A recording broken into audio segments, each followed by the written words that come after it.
दोस्तों, अक्सर कहा जाता है कि इंसान की सबसे बड़ी कमजोरी उसकी भूख होती है। लेकिन जब यह भूख पेट की नहीं बल्कि सत्ता की हो जाए तो उसका प्रभाव केवल व्यक्ति तक सीमित नहीं रहता, वो पूरे राजनीतिक तंत्र को प्रभावित करने लगता है। और कह सकते हैं ये भूख जितनी दिखाई देती है उतनी ही बढ़ती चली जाती है। दोस्तों, आज देश की राजनीति में जो तीखापन दिखाई दे रहा है उसमें सत्ता की यही आकांक्षाएं कई बार दलगत हित और राष्ट्रीय हित के बीच की रेखा को धुंधला करती नजर आती है। लोकतंत्र में विपक्ष की भूमिका बेहद महत्वपूर्ण होती है। विपक्ष केवल विरोध करने के लिए नहीं होता बल्कि वो सरकार को जवाबदेह बनाने के लिए होता है। नीतियों की समीक्षा करता है, कमियों को उजागर करता है और जनता की आवाज को सदन तक पहुंचाता है। लेकिन हर लोकतंत्र में एक अलिखित मर्यादा होती है, राष्ट्रीय हित की। यही वो सीमा है जिसे जिम्मेदार राजनीतिक दल आमतौर पर पार नहीं करते। सवाल पूछे जाते हैं, लेकिन ऐसे समय में जब देश सुरक्षा या कूटनीतिक चुनौतियों से जूझ रहा हो तब शब्दों और आरोपों का चयन भी सावधानी से किया जाता है। दोस्तों, भारतीय राजनीति में यह बहस नई नहीं है। कारगिल युद्ध के समय से ही यह प्रश्न उठता रहा है कि युद्ध काल में सरकार से सवाल पूछना किस सीमा तक उचित है। कुछ लोगों का मानना है कि युद्ध के समय विपक्ष को सरकार के साथ खड़ा होना चाहिए, जबकि अन्य कहते हैं कि पारदर्शिता और जवाबदेही लोकतंत्र की आत्मा है। इसी प्रकार सर्जिकल स्ट्राइक और एयर स्ट्राइक जैसे समय के बाद भी तीखे राजनीतिक बयान देखने को मिले। हर पक्ष ने अपनी अपनी व्याख्या दी और जनता के सामने अपना दृष्टिकोण रखा, और दृष्टिकोण भी कुछ लोगों के पास आज है। कहा वो संदेह की स्थिति में फंसे हैं।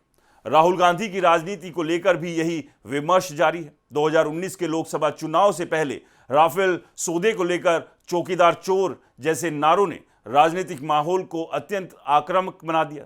उस समय लगाए गए आरोपों पर न्यायिक और संस्थागत स्तर पर प्रक्रियाएं हुई और अंततः वो मुद्दा चुनावी परिणामों में निर्णायक सिद्ध नहीं हुआ। लेकिन उस अभियान ने यह दिखा दिया कि राजनीतिक नैरेटिव किस प्रकार से गढ़े जाते हैं और जनता के सामने प्रस्तुत किए जाते हैं।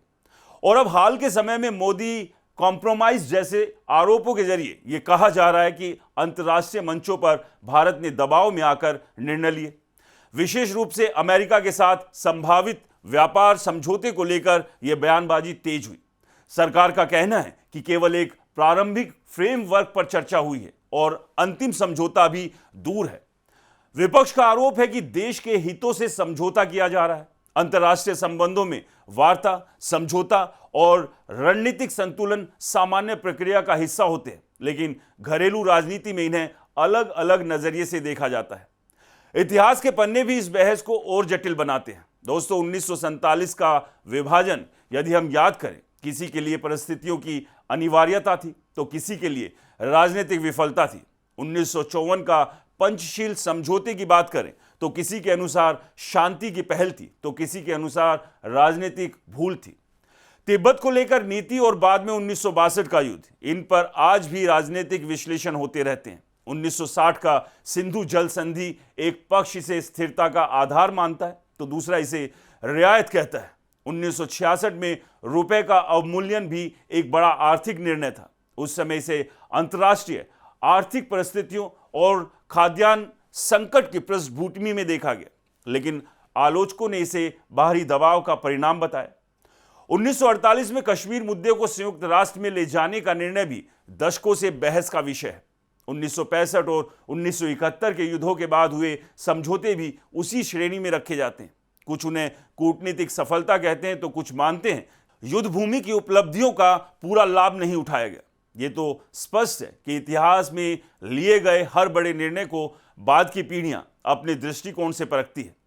राजनीतिक दल अपने अपने विचारों के अनुरूप उन घटनाओं की व्याख्या करते हैं। यही लोकतांत्रिक विमर्श की प्रकृति है।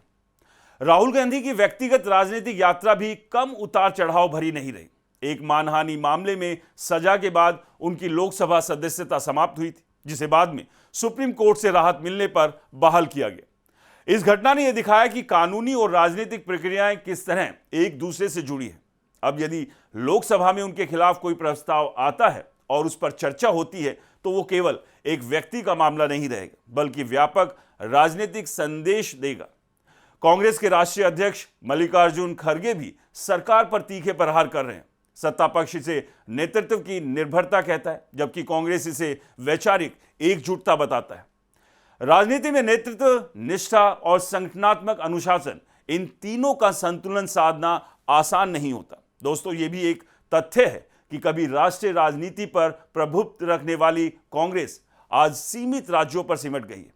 1984 के बाद से उसे स्पष्ट बहुमत नहीं मिला। दूसरी ओर भारतीय जनता पार्टी ने पिछले एक दशक में अपने संगठन का व्यापक विस्तार किया है। यह परिवर्तन केवल राजनीतिक रणनीति का परिणाम नहीं, बल्कि मतदाताओं की बदलती प्राथमिकताओं को भी दर्शाता है। भारतीय मतदाता विशेष रूप से जागरूक माना जाता है। ग्रामीण क्षेत्रों में भी राजनीतिक समझ और सामाजिक समीकरणों की गहरी पकड़ देखने को मिलती है। यही कारण है कि कभी एक ही दल को पूर्ण बहुमत मिलता है और कभी सत्ता परिवर्तन हो जाता है।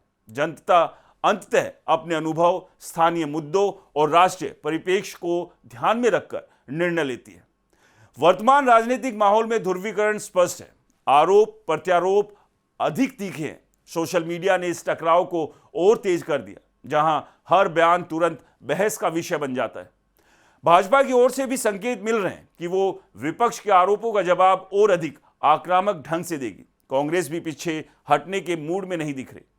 ऐसे में आने वाले समय में संसदीय और चुनावी राजनीति और अधिक गर्म रहने की संभावना है। लेकिन इस पूरे संघर्ष के बीच एक मूल प्रश्न बनता रहता है कि राष्ट्रीय हित क्या है और इसकी परिभाषा कौन तय करेगा। क्या सरकार का हर निर्णय राष्ट्रीय हित में है? क्या विपक्ष की हर आलोचना राष्ट्र विरोधी है, या सच कहीं बीच में है? लोकतंत्र में इन प्रश्नों के उत्तर बहस, तर्क और अंततः चुनावी फैसलों के निकलते हैं। अंततः लोकतंत्र की असली ताकत जनता है। नारे आते हैं, अभियान चलते हैं, आरोप लगते हैं, इतिहास की घटनाएं दोहराई जाती है, लेकिन अंतिम निर्णय मत पेटी में होता है। जो जनता के विश्वास को जीतता है वही आगे बढ़ता है। जो विश्वास खो देता है उसे आत्ममंथन करना पड़ता है। राजनीति में मतभेद स्वाभाविक है, टकराव भी स्वाभाविक है। परिपक्व लोकतंत्र की पहचान यह है कि बहस तीखी हो सकती है, लेकिन राष्ट्रीय हित भी संवेदनशीलता बनी रहे। अब आने वाला समय बताएगा कि यह संतुलन किस तरह साधा जाता है और भारतीय राजनीति किस दिशा में आगे बढ़ती है। तो दोस्तों, यह है पूरी कहानी। बाकी आपकी राय क्या है, आप जरूर बताएं। नमस्कार।